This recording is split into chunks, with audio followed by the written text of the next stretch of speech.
नमस्कार। मुद्दा आपका लेकर मैं आकांक्षा हाजिर हूँ।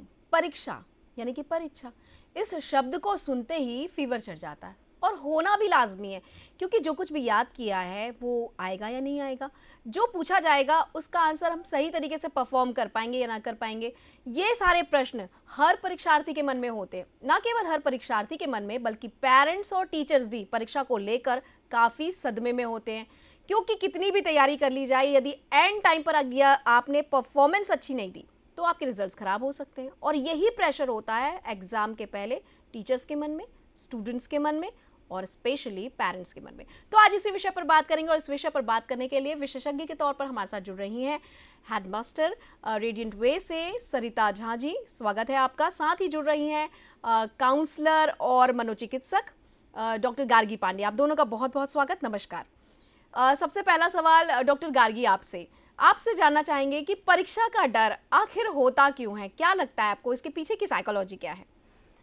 परीक्षा का डर सबसे पहले जब बच्चों के मन में आता है तो वो सोचते हैं कि हमारा जो एजुकेशन सिस्टम है ना, उन्होंने एक ऐसा माहौल बना के रखा है बच्चों के लिए कि आपने जो पढ़ा है वो अगर आपसे पूछा जाता है, अगर आपको आता है तो अच्छी बात है, नहीं आता तो आपके मार्क्स कम आ जाएंगे। या फिर समाज का मैं कह सकती हूँ कि समाज ने एक ऐसा दायरा बना के रखा है कि आपको मार्क्स अच्छे लाने हैं, तो वो परीक्षा का डर बच्चों में आ जाता है। और ख़ास करके जो बच्चे मानसिक रूप से अपने आप को तैयार नहीं कर पाते हैं कि अभी हमको परीक्षा देनी है, हमारी तैयारी पूरी है करके, तो वो झिझक और उसमें एक डर उन बच्चों में आना लाजमी होता है। जी। और घर का माहौल ऐसा हो जाता है या समाज का माहौल, या हमारे अभी अब एग्ज़ाम स्टार्ट होते ही एक माहौल बन गया कि चलो परीक्षा आप तैयारी करो, पढ़ोगे नहीं तो फेल हो जाओगे। तो ये सब चीज़ें बच्चों के मन में बचपन से रहती है और वो हमेशा इस चीज़ को लेकर बहुत ज़्यादा डरते हैं। और डर का कारण कहीं ना कहीं हम सब हैं, जो उन बच्चों को वो माहौल देते हैं कि परीक्षा में हमको डरना ज़रूरी है करके। जैसे बच्चों के लिए तो ये है कि डरने की ज़रूरत नहीं है, अगर आपकी तैयारी पूरी है तो आप अच्छा कर सकते हैं। बिल्कुल। गार्गी जी, आपकी तरफ लौटेंगे और आपने एक बहुत अच्छा प्रश्न उठाया कि समाज का जो नज़रिया है ना, वो उनका जो एनालिसिस करने का तरीका है स्टूडेंट को, अगर अच्छे मार्क्स आए तो बच्चा बहुत अच्छा है और यदि अच्छे मार्क्स नहीं आए तो बच्चा बहुत खराब है। ये निश्चित रूप से लोगों के मन में ये भय तो होता है और पेरेंट्स भी कहीं ना कहीं अपने आप को रेपुटेटेड तब मानते हैं जब उनका बच्चा बहुत अच्छे मार्क्स लेकर आता है, अच्छे स्कोर कर पाता है। हमारे साथ प्रिंसिपल भी हैं, एचएम भी है, एडमिनिस्ट्रेटर है जो मैम सरिता जी, आपसे जानना चाहेंगे कि ये जो अच्छे मार्क्स लाने का दबाव है ये क्यों होता है स्टूडेंट पर, और ये जो प्रेशर आता है क्या ये स्कूल के एनवायरनमेंट के तरफ से आता है या सोसाइटी की तरफ से आता है? नहीं, स्कूल के एनवायरनमेंट की तरफ से तो नहीं आता। ऐसे है तो कहना चाहिए कि दोनों की तरफ से है।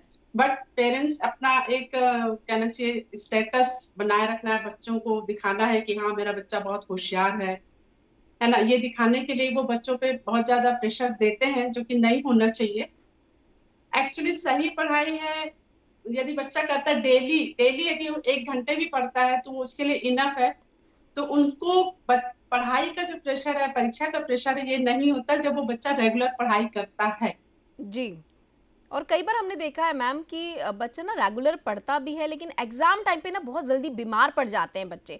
तो डॉक्टर गार्गी यहाँ पे हैं और आपकी तरफ रुख करेंगे, पर डॉक्टर गार्गी आपसे जानना चाहते हैं ये जो एग्जाम के समय बीमार पड़ने वाला सिलसिला शुरू होता है, इसके पीछे का कारण क्या है लगता है आपको? वो कहीं ना कहीं मानसिक तनाव कह सकती हूँ मैं उसको, एक सामान्य शब्दों में, कि मानसिक तनाव जब बच्चे को डर लगने लगता है और उसके ऊपर उसको अपने खुद के ऊपर उसको जब कॉन्फिडेंस नहीं होता है, उसको लगता है कि मैं कर पाऊंगा कि नहीं कर पाऊंगा का, जब वो संशय वाली स्थिति उस बच्चे के सामने होती है तब वो डरने लगता है।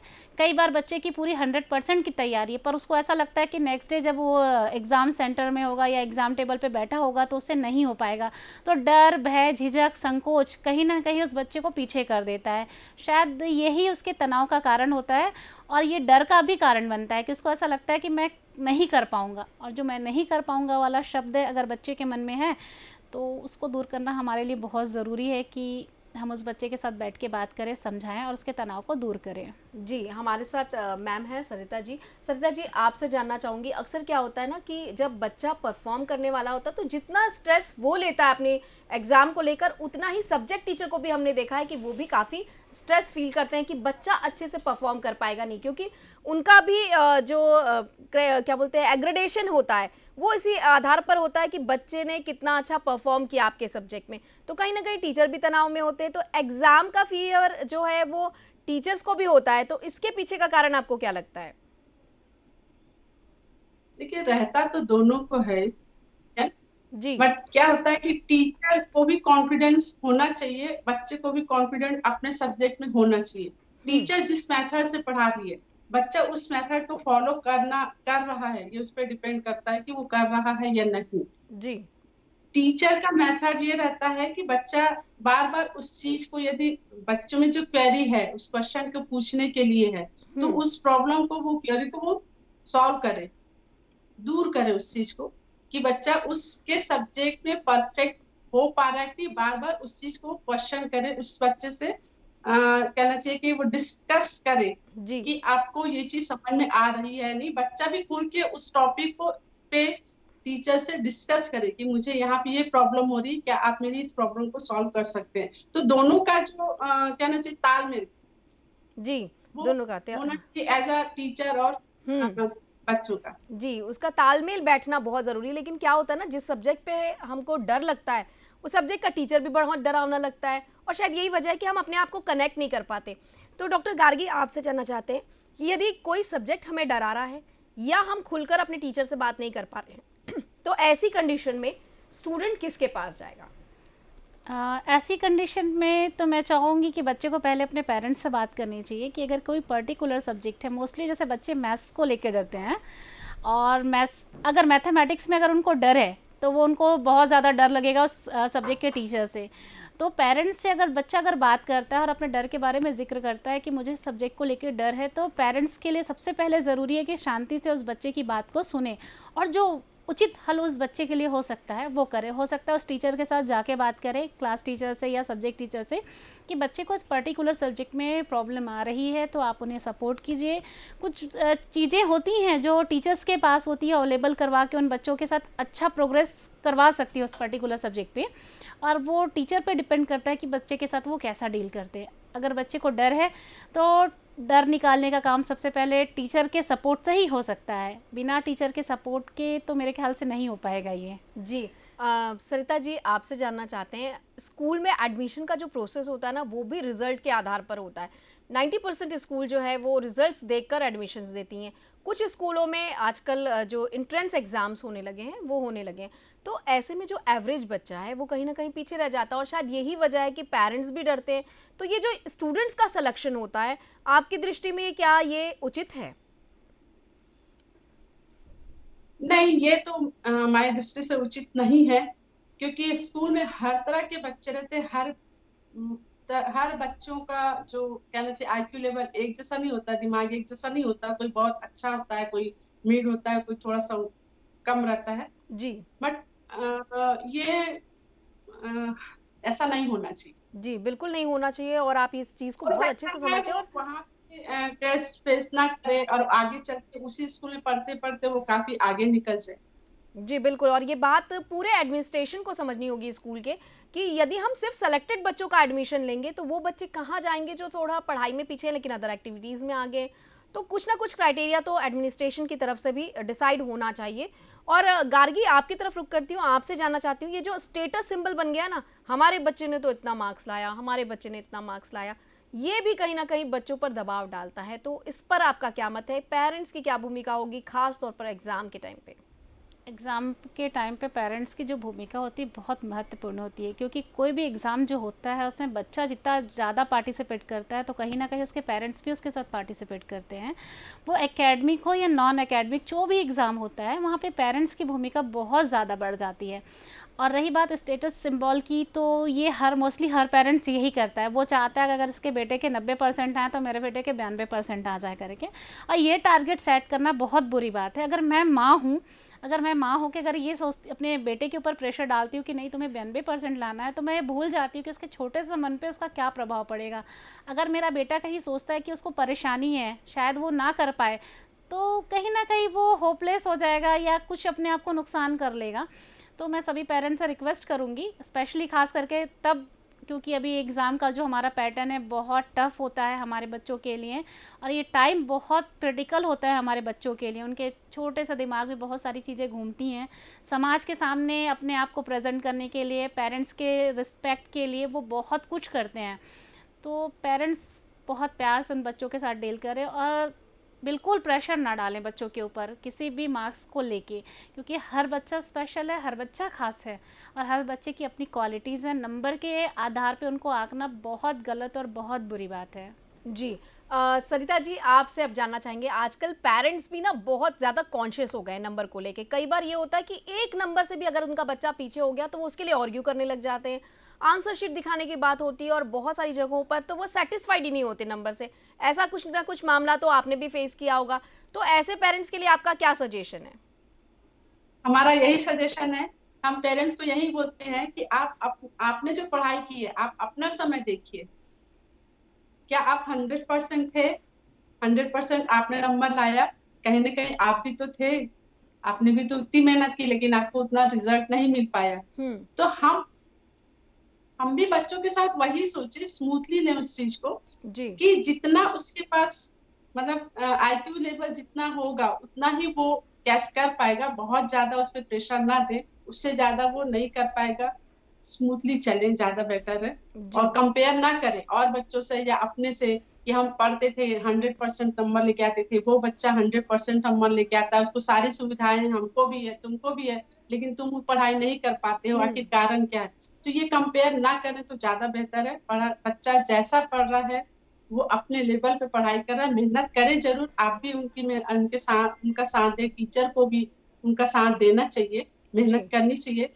पर बच्चा जितना कर सकता है उतना ही कर पाएगा, आप लाख कोशिश करें। जी। उसका इंटरेस्ट देखिए, वो कहाँ किस चीज पे ज्यादा इंटरेस्ट दे रहा है, किस सब्जेक्ट पे उसका ज्यादा इंटरेस्ट है, उसमें उस पर फोकस करे आगे। जी। डॉक्टर गार्गी, आपसे जानना चाहते हैं, ना केवल बच्चे इस समय परेशान होते हैं, पेरेंट्स भी बहुत ज़्यादा परेशान होते हैं एग्ज़ाम के टाइम पे। एक तो वेदर चेंज होता है, इसलिए भी बच्चे बीमार पड़ते हैं, और दूसरा पेरेंट्स को भी लगता है जैसे उनकी ही परीक्षा है, और कहीं ना कहीं एनालिसिस तो उनका भी होता है कि आपने बच्चे को ध्यान नहीं दिया। खासतौर पर उस घर में जहाँ पर ग्रैंड पेरेंट्स होते हैं, उनको ये लगता है कि अगर बच्चा नहीं पढ़ रहा है तो कहीं ना कहीं जिम्मेदार माता पिता हैं। तो ऐसी स्थिति में पेरेंट्स की क्या भूमिका होगी, ग्रैंड पेरेंट्स की क्या भूमिका होगी, खास तौर पर एग्जाम टाइम पर? एग्ज़ाम टाइम पे अगर घर पे अगर ग्रैंड पेरेंट्स हैं तो उनकी भी जिम्मेदारी उतनी है जितनी पेरेंट्स की होती है, और बच्चों के साथ एक स्पेशल बॉन्डिंग लेके चलनी चाहिए। हमको उस टाइप का माहौल उनको देना चाहिए कि वो आसानी से पढ़ने बैठ जाएं। हमको उन्हें बार बार टोकना या रोकना नहीं है। और ये जिम्मेदारी कहना गलत होगा कि मतलब पेरेंट्स की ही जिम्मेदारी है बच्चों के एजुकेशन को लेके या उनके एग्ज़ाम टाइम पे करके। घर पे जो भी मेंबर है उसकी रिस्पॉन्सिबिलिटी उतनी ही होती है जितनी पेरेंट्स की है। तो वो हर समय सपोर्ट कर सकते हैं, बच्चों को अप्रिशिएट कर सकते हैं कि ये आपका स्टडी का टाइम है, आपके एग्ज़ाम का टाइम है, और एक टाइम टेबल सेट करवा सकते हैं बच्चों के लिए कि इस टाइम पे आपको करना है। और बच्चों को जिस किसी सब्जेक्ट पे दिक्कत आ रही है या किसी पोर्शन पे वो रुक रहे हैं, अटक रहे हैं, तो उनको वहाँ पे हमको एक टेक्निक देनी है उनको, कि हम शुरुआत कहीं से भी कर सकते हैं, किसी एक यूनिट को लेके या किसी एक विषय को लेके करना नहीं है। हमको जो ईजी लगता है या जो बेटर है हमारे लिए, इस टाइप की चीज़ें हम उनके साथ डिस्कस करके कर सकते हैं। और जिम्मेदारी तो सबकी होती है, बच्चे से लेके ग्रैंड पेरेंट्स की, तो जिम्मेदार सबको होना पड़ेगा। बिल्कुल। सरिता जी, आपसे जानना चाहेंगे, आमतौर पर चलिए तैयारियां तो हो गई और एग्ज़ाम हॉल तक भी बच्चा पहुंच गया, पर कई बार ऐसा होता है कि एग्ज़ाम हॉल में पहुंचने के बाद टीचर का सख्त रवैया या थोड़ा सा लेट हो जाना, ये भी बच्चों को डरा देता है। उस वजह से भी बच्चे वो परफॉर्म नहीं कर पाते। तो जो एग्ज़ाम हॉल का एडिकेट होना चाहिए वो कैसा होना चाहिए? वो तो देखिए, बच्चों को भी वहां पे टीचर को चाहिए कि एहसास ना दिलाए उनको कि एग्जाम हॉल है या जी। आप लेट आए हो। हम्म। टीचर को भी पेशेंसली और बहुत ही शांत तरीके से बच्चों को एंटर करने दें और उनको ये रियलाइज ना कराएं। खुशी से उनका वेलकम करें, उनको थोड़ा सा सपोर्ट करें, मॉरल सपोर्ट करें, उनकी हेल्प करें, उनका जी। वेलकम करें अच्छे से। तो मैं भी शायद हो सकता है कि बच्चों को मन में वो चीज ना आए कि एग्जाम है और एग्जाम हॉल में मैं पहुंच रहा हूँ, बिल्कुल मुझे एग्ज़ाम एग्जाम हॉल, देना है। हाँ बिल्कुल चीज एग्ज़ाम ना हॉल। होने दे। हाँ, ये डरावना तो वहाँ बिल्कुल पे नहीं होना चाहिए। एकदम में टीचर पे डिपेंड करता है ये चीज। जी, ये टीचर को ओरिएंटेशन की बहुत ज़्यादा ज़रूरत होती है, खासतौर पर एग्ज़ाम के पहले के ओरिएंटेशन की, जिस पर सभी को ध्यान देना चाहिए। डॉक्टर गार्गी, आपसे जानना चाहते हैं कि जब पेरेंट्स बहुत ज़्यादा किसी एग्ज़ाम को लेकर फियर में है तो बच्चा कैसे नॉर्मलाइज होगा?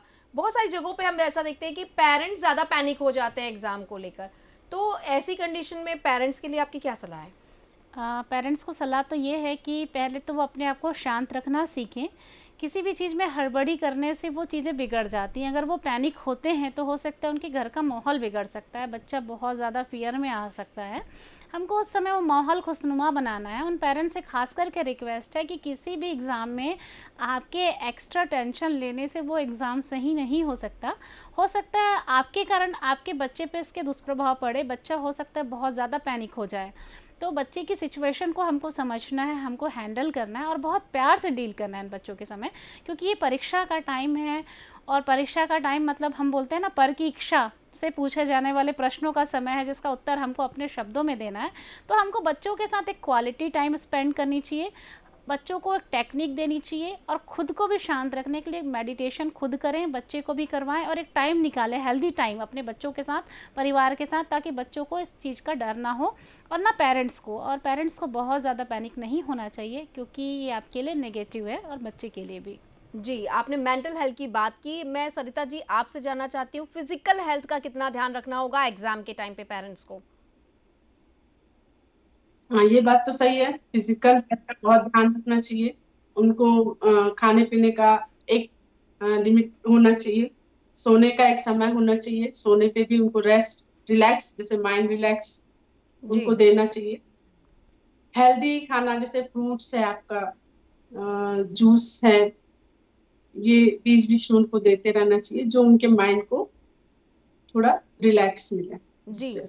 मैम, हमने देखा है कि कुछ पेरेंट्स क्या करते हैं कि स्टडी रूम तक ही सारी चीज़ें पहुंचा देते हैं, वो बच्चों को उठने ही नहीं देते स्टडी रूम से। उन्हें लगता है सारी फैसिलिटी स्टडी रूम तक, उनके टेबल तक पहुंचा दी जाए। ऐसे में बच्चे हलाल भी हो जाते हैं। तो ऐसे टीचर्स और ऐसे पेरेंट्स के लिए आपका क्या ख्याल है? देखिए, सरिता जी, बच्चा, हाँ। पेरेंट्स चाहते हैं कि वो कंटिन्यू 5 से 6 घंटा एक ही जगह बैठा रहे हम्म। और वो कंटिन्यू पढ़ता ही रहे, है ना। जी तो इससे क्या उनकी वो उनका ध्यान, बच्चे का ध्यान उसी तरफ जाता है, पेरेंट्स की तरफ, कि अब चाय आएगी और अब मम्मा नाश्ता लेके आएगी और एक मम्मा खाना लेके आएगी, अब फ्रूट्स लेके आएगी। तो हम्म। ये चीजें नहीं होनी चाहिए। बच्चा खुद ही एक टाइम बनाए और खुद ही वो जाके ले। वो थोड़ा उसको मूवमेंट चाहिए जी बच्चे को, वो पेरेंट्स तक जाए और वो खुद ही अपना वर्क, थोड़ा सा कहना चाहिए रिलैक्स माइंड हो उसका थोड़ी देर के लिए। जी कंटिन्यू एक ही पोस्चर पर बैठे रहने से भी प्रॉब्लम होती है। जी तो शायद में भी हो सकता है कि उनको थोड़ा सा मूवमेंट चाहिए। जी बिल्कुल। और थोड़ा पेरेंट्स सा, बहुत ज्यादा हाँ। पेरेंट्स बहुत ज्यादा उनके ऊपर ये भी है ना कि बच्चा ये खा वो खा, ये लो वो लो टाइम टाइम से, तो भी बच्चा डिस्टर्ब होता है। जी, बहुत ज़्यादा पैम्पर्ड ना करें पेरेंट्स उनको। बिल्कुल ठीक कहा आपने, थोड़ा सा रिफ्रेशमेंट बहुत ज़रूरी है, थोड़ा सा मूवमेंट बहुत ज़रूरी है, ताकि स्टडी पर फोकस बना रहे। और कंटिन्यूएशन में बैठने से बहुत सारी चीज़ों का प्रॉब्लम जो है वो भी फेस करना पड़ता है स्टूडेंट्स को। डॉक्टर गार्गी, आपसे जानना चाहती हूँ कि जब हम एग्ज़ाम की बात करते हैं ना, तो जो एनालिसिस सोसाइटी करती है वो भी बहुत महत्वपूर्ण हो जाती है, क्योंकि सोसाइटी पूछती है अच्छा तुम्हारा बच्चा पढ़ता दिख रहा है, तुम्हारा बच्चा पढ़ता नहीं दिख रहा है। ये भी कहीं ना कहीं प्रेशर बनाता है पेरेंट्स पर। तो ऐसे में सोसाइटी की क्या भूमिका होगी और पेरेंट्स को ऐसे लोगों से कैसे बचकर रहना है? देखिए, सोसाइटी को तो समझाना मुश्किल होता है, क्योंकि बहुत कॉमन प्रॉब्लम है। जब सोसाइटी देखती है कि दो फैमिली है उनके नेबर्स में और दोनों के बच्चों का बिहेवियर है, स्टडी टेक्निक्स बिल्कुल अलग है या परसेंटाइल जो भी है वो बिल्कुल अलग है, तो वो कंपैरिजन शुरू करते हैं, क्योंकि उनको गॉसिप करना है, वो जजमेंटल होते हैं। तो उस समय हम पेरेंट्स को, मैं पर्सनली ये सजेशन देती हूँ कि बिल्कुल आप डिनाई कीजिए, उनकी चीज़ों को इग्नोर कीजिए, क्योंकि देखिए आपका बच्चा है, आपको हैंडल करना है, उसकी एग्ज़ाम की प्रिपरेशन आपको करवानी है। तो एक्स्ट्रा पैम्परिंग भी ना कीजिए, एक्स्ट्रा बचाव भी मत कीजिए और सोसाइटी को कहने दीजिए, क्योंकि सोसाइटी एक बहुत बड़ी चीज़ होती है हमारे लिए, मायने रखती है हर जगह पे। पर मुझे ऐसा लगता है कि एग्ज़ाम टाइम पे सोसाइटी पे बिल्कुल ध्यान नहीं देना चाहिए, हमको बस उससे, अपने हाँ। स्टडी पे फोकस करना चाहिए, जी क्योंकि स्टडी और हमारा एग्ज़ाम ही मेन होता है, वहाँ पे सोसाइटी मेन नहीं होती है। और पेरेंट्स को उस समय कूल और काम रहने की सलाह दी जाती है, क्योंकि आप जितना कूल एंड काम रहेंगे उतना ही आपको पॉजिटिव रिजल्ट मिलेगा। जी बिल्कुल, यहाँ पर ओवरलुक करना बहुत ज़रूरी है। खासतौर पर जो कमेंट होते हैं, जजमेंटल कमेंट होते हैं, उसको लेकर थोड़ा सा हमें ओवरलुक करना चाहिए। जी। सरिता जी, आपसे जानना चाहेंगे कि जब हम बात कर रहे हैं मेंटल हेल्थ की, फिजिकल हेल्थ की, तो सबसे महत्वपूर्ण हो जाता है वो एनवायरनमेंट जिसमें बच्चा परीक्षा देने वाला है। तो एनवायरनमेंट के हिसाब से उसको हेल्दी बनाने के लिए आप अपने स्कूल में क्या ऐसा करते हैं जिससे कि एग्ज़ाम के टाइम बच्चा बहुत कूल रहे? सरिता जी। हाँ, ये बात तो आपने बहुत सही क्वेश्चन किया आपने। उस समय बच्चों का वहाँ का एनवायरनमेंट ऐसा बनाना चाहिए कि ग्रुप में ग्रुप स्टडी है कि किसी सब्जेक्ट को लेके जिसका पेपर, जैसे नेक्स्ट डे आपका कोई पेपर है या कोई टॉपिक पे आपको लग रहा है कि नहीं मुझे थोड़ा डिस्कस करना चाहिए, जी। तो वो फ्रेंड से मिले, अपने फ्रेंड सर्कल से मिले, टीचर से मिले। टीचर को भी उनका वेलकम बहुत अच्छे से करना चाहिए और उनको मतलब कूल रहने का जो है रहने की सलाह दे उनको कि जी। एग्जाम ना करें, है ना, और माहौल को बहुत अच्छा बनाए वहाँ पे। ये तो मिलके ही करना होता है, जी। बाकी तो बिल्कुल, कोऑपरेट करना बहुत ज़रूरी है, फ्रेंड्स का हो चाहे फिर वो टीचर्स का हो। एग्ज़ाम टाइम पे कई बार ऐसा होता है बच्चा जब रिवीजन करता है तो उसे लगता है कि कुछ डाउट्स रह गए। अब उस डाउट्स को वो किससे क्लियर करे, तो या तो वो टीचर से करते हैं या फिर ग्रुप डिस्कशन से, और ऐसे समय में सपोर्ट मिलना बहुत ज़्यादा ज़रूरी है। डॉक्टर गार्गी, आपसे जानना चाहूँगी कि जब हमें ऐसा लग रहा है कि कोई सब्जेक्ट हमें बहुत सता रहा है, तो उस समय क्या हम उस सब्जेक्ट को छोड़ दें या उसका कोई सॉल्यूशन हमें ढूँढना चाहिए? सब्जेक्ट तो छोड़ा तो नहीं जा सकता है, उस समय सॉल्यूशन ढूंढा जा सकता है। जैसे रिमेडियल क्लासेस होती हैं उन बच्चों के लिए, जैसे कुछ खास बच्चे हैं हमारे जहाँ पे उनको ऐसा लग रहा है कि उस सब्जेक्ट में हमको टफ जा रहा है या हमको दिक्कत जा रही है, तो हम किसी ऐसे पर्टिकुलर पर्सन को लेके उनके लिए हम रिमेडियल क्लासेस भी अरेंज करवा सकते हैं, या उस बच्चे को कह सकते हैं कि जिस वे में उस बच्चे को समझ में आता है उस ईजी वे में उस चीज़ को समझे, और जहाँ तक समझ में आता है वही तक समझे, एक्स्ट्रा उसके लिए अपनी एनर्जी वेस्ट ना करें, ना ही उसको छोड़ दें, क्योंकि छोड़ना तो मुनासिब नहीं होगा एग्ज़ाम के लिए। और थोड़ी जानकारी ज़रूरी है उन बच्चों के लिए, क्योंकि किसी एक सब्जेक्ट को छोड़ना मतलब आपको भी पता है कि मार्क्स वहाँ पे डाउन हो सकते हैं हमारे। तो जहाँ पे टफ जा रहा है तो टीचर्स की हेल्प ले सकते हैं, पेरेंट्स की हेल्प ले सकते हैं, या कोई ऐसा पर्सन जो वहाँ पे सपोर्ट कर सकता है। जी। जैसे हम डेली रूटीन में टाइम फॉलो करते हैं, टाइम टेबल बनाकर पढ़ते हैं, एग्ज़ाम टाइम में टाइम टेबल का क्या महत्व है, ये हम जानेंगे सरिता जी से। सरिता, आज जी आप बताएंगे कि टाइम टेबल एग्ज़ाम के टाइम में कितना वैल्यूएबल है? टाइम टेबल वैल्यूएबल तो है, क्योंकि वो टाइम और टाइम से एग्जाम के लिए थोड़ा टाइम हमको निकालना बहुत जरूरी है। टाइम टेबल बनाएंगे, टाइम टेबल बनाने से क्या होता है कि उस टाइम से हम पढ़ाई कर सकते हैं। टाइम टेबल जी। बनाना भी जरूरी है, ना भी बनाए तो भी ठीक है, क्योंकि बच्चा फ्री माइंड से पढ़े, उसको प्रेशर ना रहे कि अरे इस टाइम पे मुझे पढ़ना है, इस टाइम पे मुझे करना है, मुझे इस टाइम पे अपनी प्रॉब्लम सॉल्व करनी है। वो अपने मन से पढ़े, अपने खुद से समय लेके पढ़े, वो ज्यादा बेटर है टाइम टेबल से। मुझे तो नहीं लगता कि टाइम टेबल बनाना चाहिए, जी। डॉक्टर गार्गी, क्योंकि आप, बच्चा हाँ। खुद ही समझदार होता है कि मुझे किस समय पढ़ना है। भले ही वो 1 घंटे भी पढ़ेगा या आधे घंटे भी पढ़ेगा, हम्म। सही और फ्रेश माइंड से अभी वो पढ़ता है, जी। वो पढ़ाई सही है। ना कि टाइम से बैठ के प्रेशर देना कि तुम्हारा टाइम हो गया है, तो वो बेमन से वो पढ़ाई करेगा, उसका मन नहीं रहेगा, तो भी उस टाइम से चूंकि टाइम टेबल बना है मुझे पढ़ना है, जी। तो हम तो बिलीव नहीं करते कि टाइम टेबल बना के ही पढ़ना चाहिए। जी, बिल्कुल, आपका सजेशन है कि जिस टाइम पर बच्चा बहुत कूल होकर पढ़ना चाहता है, जब उसकी रुचि हो, जब उसका इंटरेस्ट हो, तब वो पढ़े। डॉक्टर गार्गी, आपसे जानना चाहूँगी, बहुत सारे बच्चे ना बहुत रिलीफ होते हैं, उनको एग्ज़ाम का फ़ीवर कभी नहीं होता। इसलिए नहीं होता क्योंकि वो बहुत ज़्यादा टेंशन लेते नहीं। वो एक कहावत है ना, more study more confusion, no study no confusion. तो कुछ बच्चे ऐसे भी होते हैं जिनको कोई टेंशन ही नहीं होती है एग्ज़ाम की, लेकिन पेरेंट्स को बड़ी टेंशन होती है कि बच्चा पढ़ ही नहीं रहा है। तो ऐसे बच्चों को एग्ज़ाम के लिए हम कैसे तैयार करें? मैं समझती हूँ जो ऐसे बच्चे होते हैं ना, एक्चुअली में बहुत प्यारे और अच्छे बच्चे होते हैं, क्योंकि टेंशन उनको लेना नहीं है। और मैंने देखा है, मोस्टली देखा है कि ऐसे बच्चों के ना एग्ज़ाम में परफॉर्मेंस भी बहुत अच्छे होते हैं, क्योंकि उनका जो माइंड होता है बहुत ओपनली होता है और वो बहुत खुशनुमा, मतलब एक माइंड में रहते हैं, खुशनुमा उसमें रहते हैं, तो उनको टेंशन नहीं रहता और वो अच्छा परफॉर्म करते हैं। पर पेरेंट्स एक्स्ट्रा टेंशन लेते हैं उन बच्चों के लिए, तो पेरेंट्स को टेंशन लेना ही नहीं है ना, उनको तो बल्कि खुश होना चाहिए कि उनका बच्चा एक्स्ट्रा टेंशन नहीं ले रहा और उसके मार्क्स भी अच्छे आ रहे हैं। तो आप उसका एकेडमिक देखिए ना, उसका बिहेवियर मत देखिए, वहाँ पे बच्चा खुश है उसको बिल्कुल सपोर्ट कीजिए और अच्छे से सपोर्ट कीजिए ताकि बच्चा अच्छा परफॉर्म कर पाए एग्ज़ाम में। जी।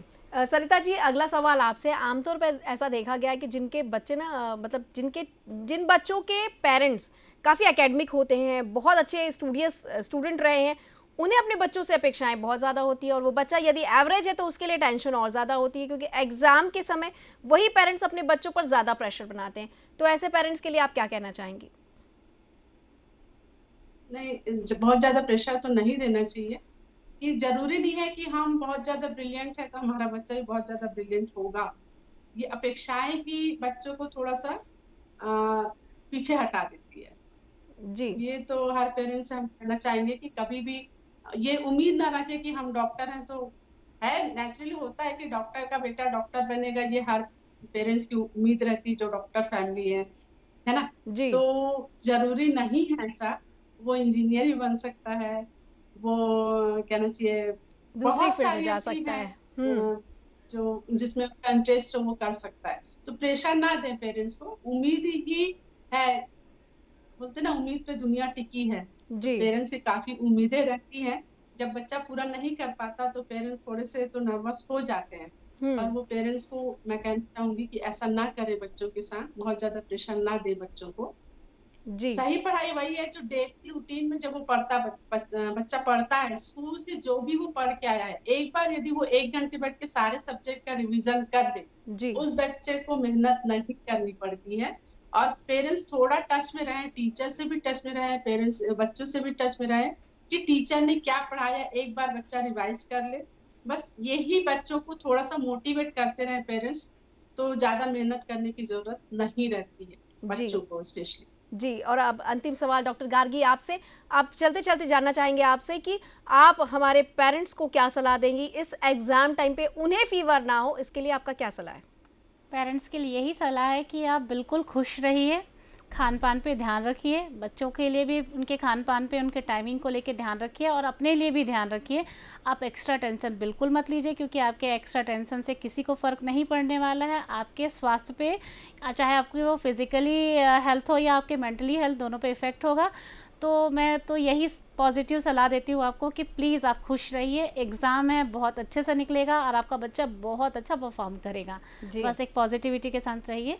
थैंक जी। यू। आप दोनों ही सलाहकारों का बहुत-बहुत धन्यवाद। ये थे हमारे दोनों एक्सपर्ट जो हमें बता रहे थे कि एग्ज़ाम के टाइम में फ़ीवर लेने की ज़रूरत नहीं है, और ये फ़ीवर तब होता है जब हमारी तैयारी इनकम्प्लीट होती है या हमारा ट्रस्ट नहीं होता। तो आपको अपने बच्चों पर ट्रस्ट करना होगा और किसी तरह का स्ट्रेस नहीं लेना है, उन्हें एक हेल्दी एटमॉस्फेयर में रखना है ताकि उनका जो एग्ज़ाम है वो आराम से जाए। तो किसी और विषय के साथ होगी आपसे मुलाकात, तब तक कीजिए थोड़ी सी प्रतीक्षा, थोड़ा सा इंतज़ार। नमस्कार।